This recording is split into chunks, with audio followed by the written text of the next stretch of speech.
Semuanya, pada kesempatan kali ini saya Andreas, saya akan menjelaskan mengenai computer vision. Saya akan menjelaskan mengenai penggunaan HR Cascade yang digunakan untuk mendeteksi jumlah orang. Nah, algoritma HR Cascade ini adalah algoritma untuk mendeteksi wajah pada foto. Bisa juga pada kamera. Nah, algoritma HR Cascade sebelumnya kita juga pernah mendengar mengenai HR Wavelet.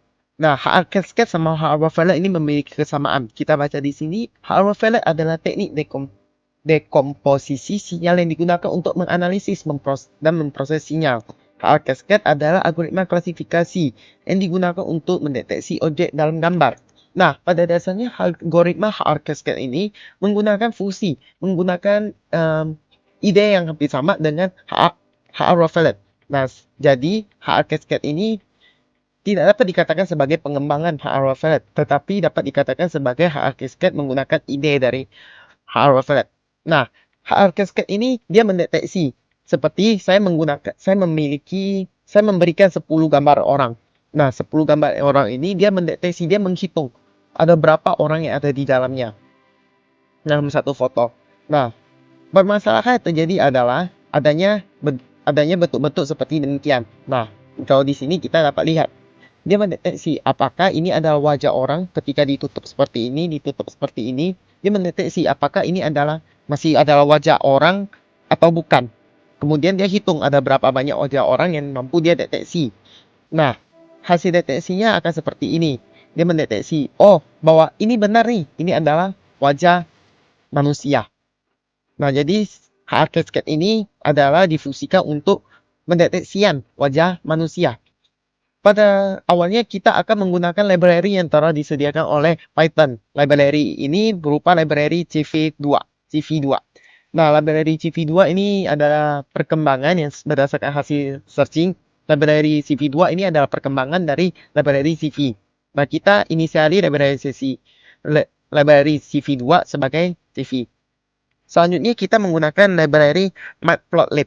Nah, library Matplotlib ini adalah library yang pada umumnya orang-orang pakai ini untuk membuat grafik, untuk melihat grafik. Tetapi pada kasus ini kita akan menggunakan Matplotlib ini adalah sebagai untuk memunculkan gambar. Sebenarnya kita juga dapat langsung dari library CV2 ini untuk memunculkan gambar, tetapi kita akan menggunakan Matplotlib untuk memunculkan gambar. Nah, yang pertama kita akan memasukkan nama file. Nah, kita melakukan import file.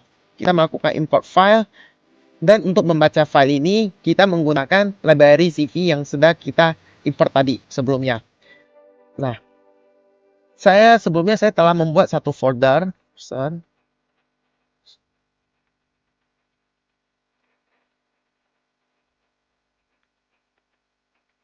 Nah, saya telah membuat satu folder yang di dalamnya saya menyimpan gambar-gambar orang.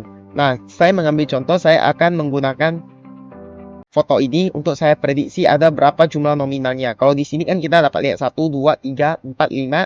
1, 2, 3, 4, 5. Artinya ada 10. Ada 10 orang. Kita akan melihat menggunakan algoritma HR Cascade ini apakah benar bisa mendeteksi ada 10 orang atau dia mendeteksi lebih. Kalau dia mendeteksi lebih artinya ada kesalahan. Nah, kita ingat dulu nama filenya adalah foto presiden.jpg. Kita coba foto presiden.jpg. Nah, foto ditemukan. Apabila kita juga harus memasukkan sifat filenya apa, jenis filenya apa. Kalau di sini kita adalah file JPG, maka kita harus menuliskan dengan lengkap file JPG. Apabila kita menuliskan salah, foto presiden.png, maka dia akan memunculkan error. Ya, ini ada error karena gambar tidak dapat ditemukan. Foto presiden JPG. Foto ditemukan. Nah, sekarang kita pada library CV2 ini, Python telah menyediakan adanya Excel untuk ditempatkan algoritma tersebut. Nah, untuk mengakses file Excel tersebut, kita dapat menggunakan print CV2 file. Nah, kita lihat filenya itu ada di user anaconda 3 lib site packets lalu CV2. Kita ambil file ini, kita ikuti direktori yang sudah ada di sini. Kita kembali ke user. Anaconda 3, lalu lip, habis lip TV 2, TV 2, habis lip set package dulu, lalu bisa TV 2, habis itu kita masuk ke data. Nah, di sini kita akan menggunakan algoritma HR Cascade Frontal Face. Frontal Face kita gunakan yang ALT-nya. Dan kita gunakan ALT-nya, kita copy, kita masukkan ke dalam file kita yang telah kita buat. User. Karena saya membuat filenya itu menggunakan Jupyter Notebook, saya memasukkannya di bagian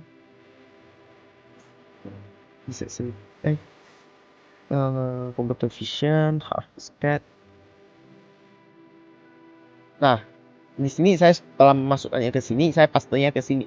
Selanjutnya kita akan memanggil file Excel yang telah tersedia ini untuk kita lihat, untuk kita lakukan algoritmanya.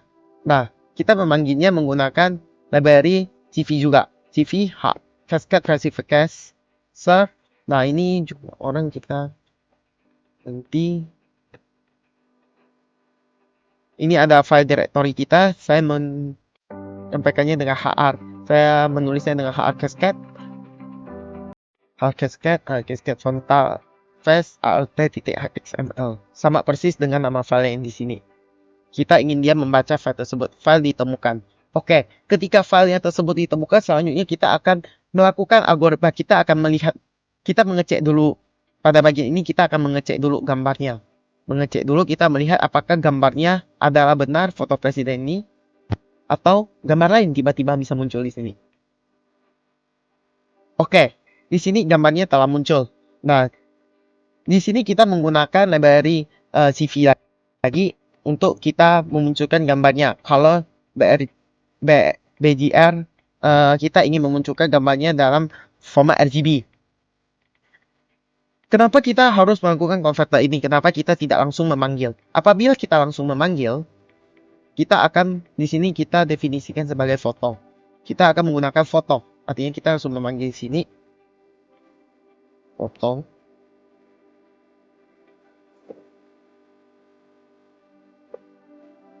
Nah, dapat dilihat di sini apabila kita tidak membuat dia menjadi RGB, maka dari library Matplotlib ini akan membuat gambarnya menjadi seperti ini.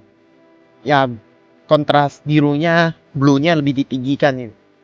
Karena ini adalah sebenarnya ini adalah format grafik. Nah, makanya kita perlu menggunakan library CV lagi untuk kita buat dia menjadi format RGB. Selanjutnya, selanjutnya kita deteksi. Pada awalnya kita akan membuat fotonya menjadi abu-abu terlebih dahulu. Kita menggunakan CV juga, library CV. Kita ubah menjadi fotonya menjadi dari RGB menjadi gray. Nah, jadi foto yang udah menjadi gray ini akan kita gunakan untuk kita lakukan algoritmanya. Pertanyaannya adalah mengapa kita harus mengubah dia menjadi foto menjadi gray. Nah, berdasarkan hasil dari berdasarkan hasil dari baca iterasi yang saya lakukan, foto tersebut perlu diubah menjadi gray agar library tersebut lebih mudah. Tidak ada menimbulkannya bias karena adanya warna-warna yang muncul. Ini mungkin dapat menimbulkan bias pada hasil yang muncul. Sehingga apabila fotonya dibuat jadi hitam putih abu-abu, maka ini akan menghindari kesalahan pada perhitungan nantinya. Nah, selanjutnya kita akan menggunakan library tersebut. Kita akan melakukan deteksinya. Kita membuat scale faktornya 1,1. Nah, kalian juga dapat menggunakan 1,2 ataupun 1,01. 1,01 itu untuk pencarian. Ini scale faktornya itu adalah untuk pencariannya. Ketika dia menggunakan 0,1, maka dia akan lebih pelan melakukan pencarian sehingga dia akan lebih fokus dalam melakukan pencarian. Tetapi tidak semakin fokus maka semakin baik. Terkadang akibat dari semakin fokus tersebut maka dia dapat mendeteksi bahwa ini bukan muka orang, dia akan mendeteksi ini adalah muka orang. Nanti kita akan coba. Lalu min neighbor, tetangganya. Nah, ketika kita membuat tetangganya satu, maka dia akan menjarak dari satu wajah ke wajah lain. Ketika satu, dia maka akan memberi jarak yang lebih dekat. sehingga ada resikonya untuk kesalahan dalam pembacaan objek wajah. Nah, di sini untuk kasus ini saya menggunakan scale faktornya adalah 1,1 dan minimal net worth-nya adalah 3.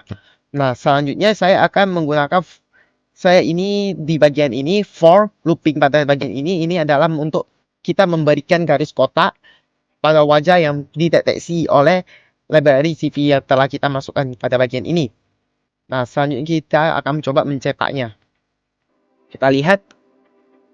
Nah, terdeteksi 10 orang di dalam foto. Adanya 1, 2, 3, 4, 5, 6, 7, 8, 9, 10. Nah, pada bagian looping ini dia akan mendeteksi, akan memberikan garis tepi. Kita memberikan dia color dan thickness-nya adalah 3. Ini adalah untuk garis tepi sebenarnya. Nah, lalu pada bagian ini, nah ini ada untuk menghitungnya. Sekarang pertanyaannya bagaimana kalau kita ubah menjadi neckboard-nya menjadi 2? Neckboard 2 masih sama. Kita ubah neckboardnya jadi 1.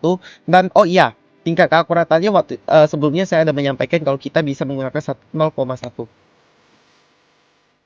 Nah, terdeteksi 12 objek di dalam foto. Nah, kita lihat adanya memunculkan bias pada objek tersebut. Ada yang memunculkan bias, dia karena lambatnya melakukan algoritma tersebut, dia mendeteksi di bagian ini adalah satu wajah orang juga. Di bagian ini juga ada satu wajah orang. Nah, dia ada mendeteksi beberapa wajah yang double. Sehingga tidak selalu pada 0,1 ini adalah baik. 0,1 ini biasanya kalau berdasarkan hasil dari saya lakukan percobaan sebelumnya, 0,1 ini cocok apabila gambar wajah yang secara berdempetan dan banyak. Wajah secara berdempetan dan banyak maka cocok apabila scale faktornya kita ubah menjadi 0,1 dan minimal neckboard-nya adalah 1 karena dia mendeteksi wajah yang berdekatan. Karena ini adanya jarak antara wajah satu dengan wajah kedua, maka menurut saya tidak cocok apabila menggunakan scale faktor 0,1. 1,01 sehingga lebih cocok adalah menggunakan 1,1. Kita coba. Nah, akan memunculkan seperti ini. Dia hanya mendeteksi 9 objek di dalam foto.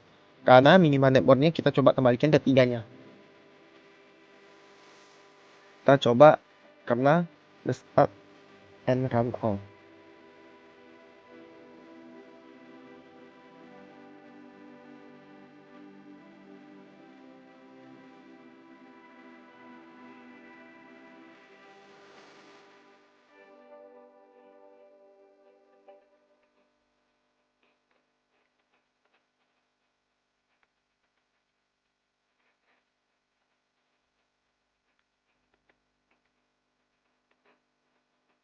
Nah, di sini dia kembali dapat mendeteksi bahwa adanya 10 objek di dalam foto tersebut. Ini adanya error karena kita importnya itu mungkin harus di sini. Import TV juga.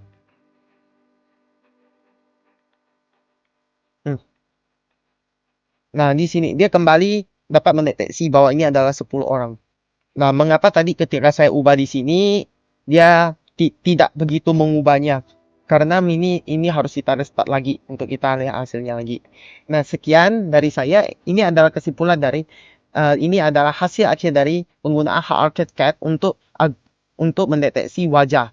Nah, dari ini kita tahu adanya dapat yang saya simpulkan bahwa scale faktor dan minimal worth-nya ini sangat berpengaruh di dalam hasil pendeteksian tersebut.